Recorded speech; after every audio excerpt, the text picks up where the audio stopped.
Сіз бүгін бір әйел, жалаңаш әйелге қарауға рұқсат алдыңыз. Или көзіңізбен шығарып салдыңыз, бір әйелдің әуретіне қарадыңыз.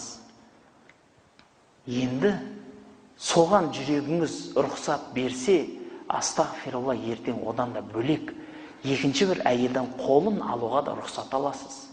Қолын алғаннан кейін бетін сүйесіз. Бетін сүйгесін, белін ұстайсыз, бәленің бәрін істейсіз сосын. Қайда кетпедіңіз?